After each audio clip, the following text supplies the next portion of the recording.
What's good, everybody? So today's gonna be a little bit of a different video. It's gonna have this book club type of feel. I want to talk about one of my favorite books that I've ever read in my life, and that's an understatement, honestly. This book is Pharrell's favorite book, Oprah's favorite book, Will Smith's.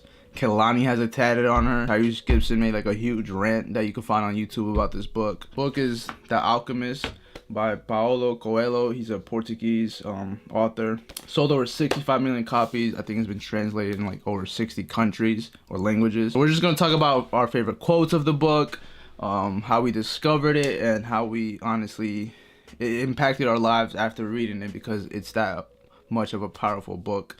So I'm gonna let my brother introduce himself here. He's the one who actually had the book at his house when I went to go when we went to go record a video, and I already had heard about the book a million times, but it just kept popping up that month. It was like I would see it on Twitter, I would see it on YouTube from some YouTubers, and then when I went to his house, he had it there on his drawer. I was like, you like this book? He's like, yeah, I just bought it. I'm starting to read it. I'm like, all right, I gotta read it myself. So, go ahead, brother. Introduce yourself. What's good, everybody? I'm Manny. Currently I'm down here in Florida, taking care of business with the whole music scene and everything. But I actually found this book because I heard a lot about it. It all came to me after I saw one of my friends who was reading it, and I asked him about it, and he told me about it, and I was like, whoa, I gotta read this book. And ever since that point, it really changed my life. And Mateo was like I didn't know anybody really knew too much about it until like Mateo came to my house, and he was like, I heard this much about it, and I was like, read it, dude. It's something that's gonna change your life. And it's a novel too, so like you wouldn't really think you'd get so much like wisdom from a novel, but there's some gems in there. Yeah, it's definitely a novel, and what I love the most about this book, it's so easy to read. It's like the story is perfectly written, because from front to the back of the book, it's not jumbled with crazy words, or the story never veers off. It just keeps you engaged the whole time, because one thing happens and the next thing happens and the next thing happens, and you're just like fucking mind blown. And it travels well. Yeah, it moves well. It moves really well. Even when it like breaks off to like the different people, when he breaks off to like the Englishman and stuff like that, he makes it come back together. And he doesn't even really use names either. So like that, you might have thought like, oh man, that's confusing. It makes it feel like you're the shepherd boy. So just to give you guys a little bit of context of what this book about, without giving you like the whole story, The Alchemist is basically the journey of a shepherd boy, who he just has his dream at the beginning of the book, and he believes it to be like prophetic. He thinks this is exactly what he needs to do. He needs to change his life and go pursue his dream, and he believes the dream is in the Egyptian pyramids, because he talked to this fortune teller right when he wanted to start that journey. And then he meets this old king of Salem, and he tells the shepherd to go sell his sheep and travel to Egypt and just follow his passion, because he's gonna find what he's looking for, the treasure. But the main quote, before me and Manny get into like our favorite quotes, that the king tells him, is that when you want something, all the universe conspires in helping you achieve it. Manny, what do you think about that quote and how it relates kind of to where you are right now in Florida? Because I remember when right before you left to Florida, I was telling you, like, after I read the book and you had read it, I was like, this quote kind of summarizes maybe that journey you about to do. Like, we come from Reading, one of the poorest towns in United States. You about to go on this 3,000-mile journey to Florida, and you're not gonna know anybody, and it's gonna be like just pursuing your passion. After reading the book, I kind of felt like it prepared me, like it gave me that extra like kind of confidence I needed in making this move, because I know it was something that was for my future, like something that I was really wanting to get kind of basically through, so I can be able to be a more well-rounded like artist. So after that book and after reading that, like feeling like, yeah, if I want this that bad, like the universe is gonna really back me on it. It really got me like, whoa, I believe that, and it's been doing its work. Like even like before I even moved out here, when I had hardships with like even finding my way out here, I read that part of the book, and I was like, I didn't believe it at first, but then I was like, you know what, let me just put this belief in this, and it worked, and I got myself out here, and I'm doing pretty well out here, especially from everything I'm learning and all the growth and all the progression is just because I want it, and the universe letting me have it. Word. And I read this book like honestly a month right before I quit my part-time job, and I was already gonna quit my part-time job, but I was like just hesitant. I was kind of scared of like thinking how I'm gonna make money making videos and because I had never really been recognized in my hometown for making videos. I just decided to take the leap of faith, which, you know, the shepherd boy does. He goes all the way to Egypt just to look for this treasure that he might not even find.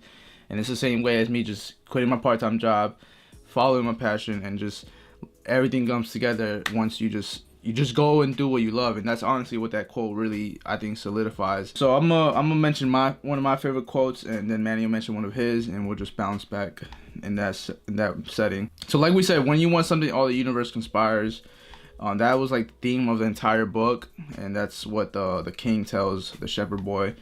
But one of my favorite quotes is that you must understand that love never keeps a man from pursuing his destiny.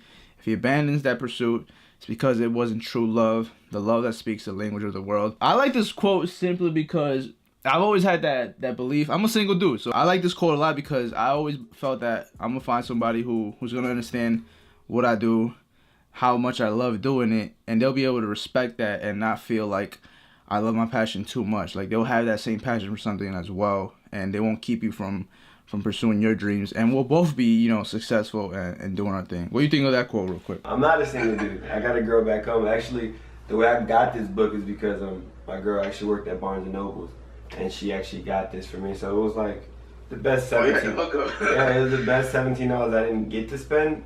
And plus she found me the 25th anniversary one, so I actually really like that. This is what I wanted.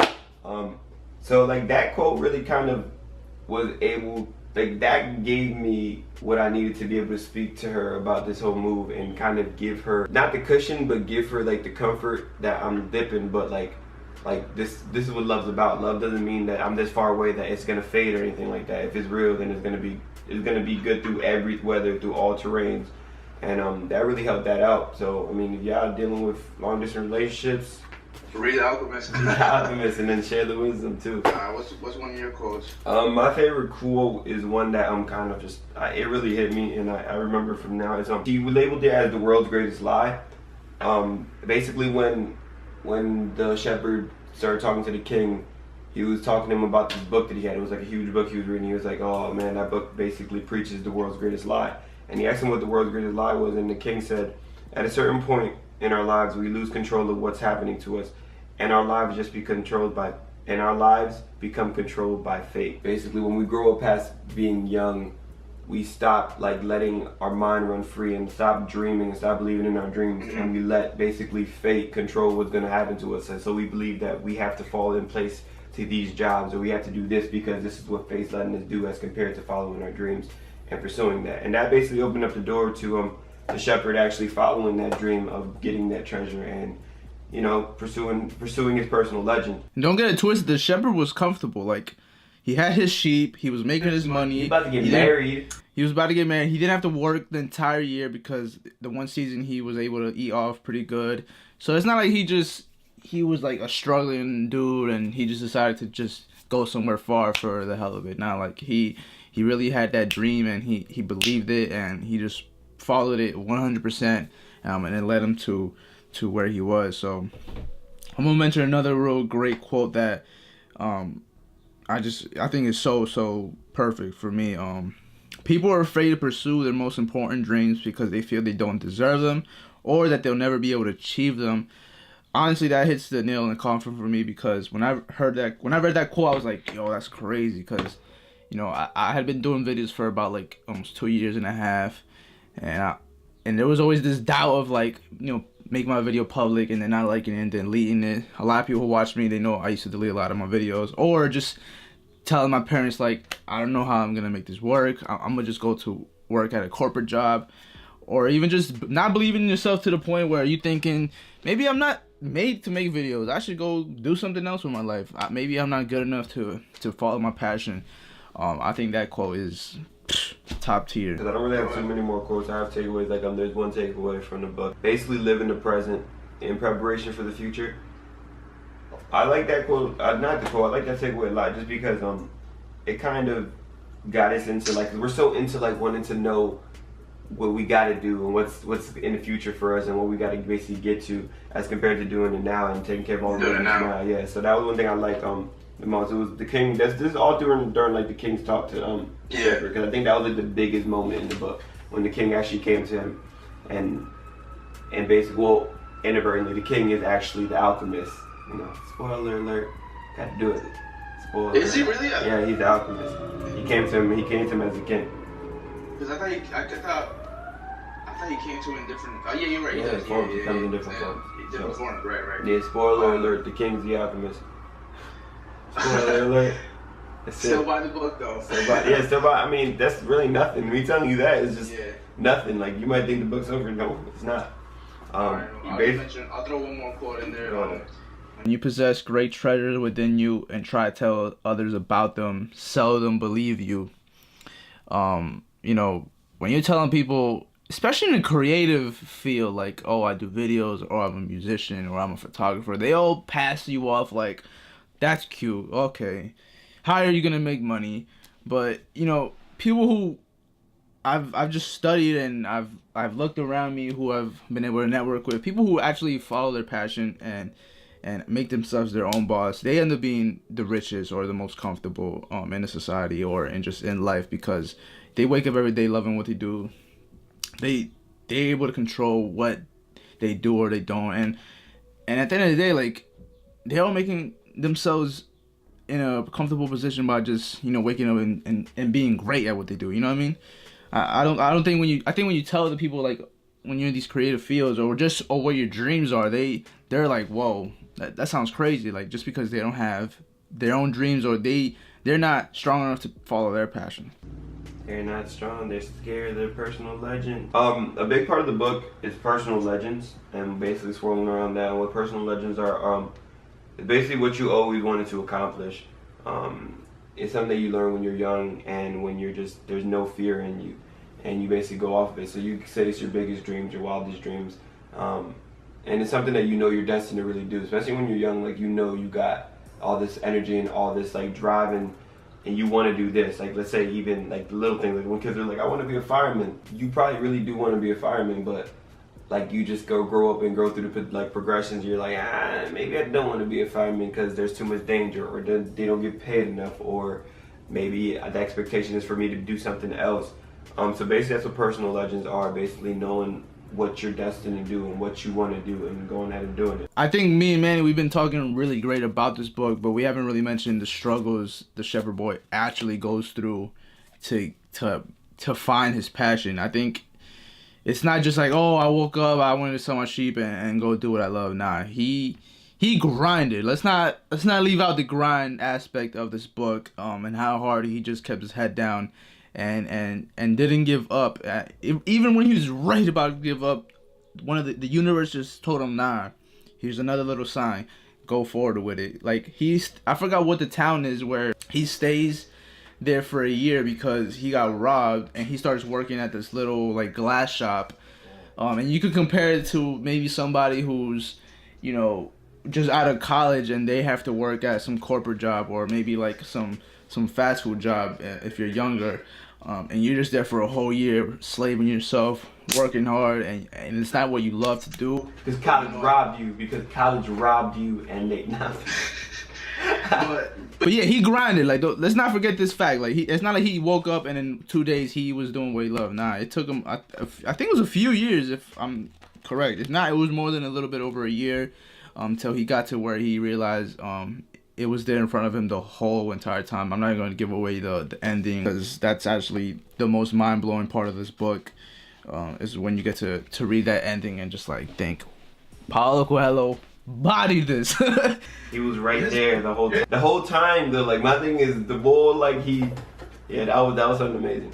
But I mean, it's something you have to go through the journey to kind of get back and understand, like, kind of how far you came.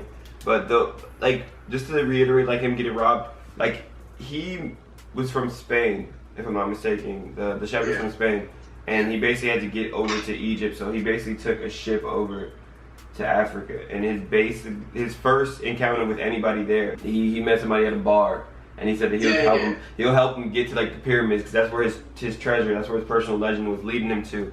And even, like, the bar owner tried to tell him something, but he didn't know the language, so basically kind of threw that all off. So basically, as he was going through all that, he went through a crowded field, and he just let the dude hold his money, and the dude skirted off, and it was just like, fuck. So like all the money he saved, all the money he used from his sheep was gone. Like just imagine you're going on a trip and it's just like you have this money saved up to be able to go accomplish something. The dude at the bar, that's the pyramid scheme, motherfucker. Yeah, the dude at the bar is the pyramid scheme. Like, that's yeah, one of the pyramid scheme motherfuckers you meet and tell you you're gonna be rich quick in 1 day or 2 months if you sign up 30 people. My last point about this book, we don't want to ramble too much. We want you to read this book. I think I took away from him meeting the alchemist and being like this like almost not mysterious but just very wise figure in the shepherd's life at that one point when he met him, or the king, or the fortune teller. It was almost to just listen to other people who actually are looking out for you and trying to give you great advice, whether it's a little bit of a critique or whether it's just to give you little bit tips and advice on life because they've already experienced it. And I think he at first was a little bit hesitant when it came to the king or when it came to the alchemist, but he discovered his true self and you know, he found out his passion. It's so like a visual book. Like when you read it, you really feel like you're the shepherd and you really feel like you meet the alchemist and the king. Like it's crazy. I don't know how to describe it. All right, everybody, so the book is pretty short. It's only about 150 pages. I guarantee it's an easy read. You will love this book. My boy Manny got the alternate older cover, which is more badass than mine, and then there's like the original, which has like this mysterious alchemist figure with like a triangle there. That one's really hard to find. I'm gonna have that one day though. The Alchemist by Paulo Coelho, incredible book, my favorite book I've ever read. I'll have the link in the description if you want to purchase the book, paperback, hardback cover, whatever. I know they have the audio on YouTube. If you don't want to buy it, you can just listen to it if that's your type of thing. Man, it's an incredible book. You're not gonna hate us for making this long video and talking to you about how great this book is and why other people like Will Smith and all these great you know, actors and celebrities enjoy and stay true to it. So hope you guys enjoyed this video. Make sure to leave a comment in the comment section below if you do read the book. Subscribe to my boy Manny's channel, will be linked in the description, and let us know what you thought of the book. You can email us, hit us up on Instagram, DM, whatever. So we'll catch you guys. Peace. To realize one's destiny is a person's only obligation. The Alchemist. It's a real motherfucking book.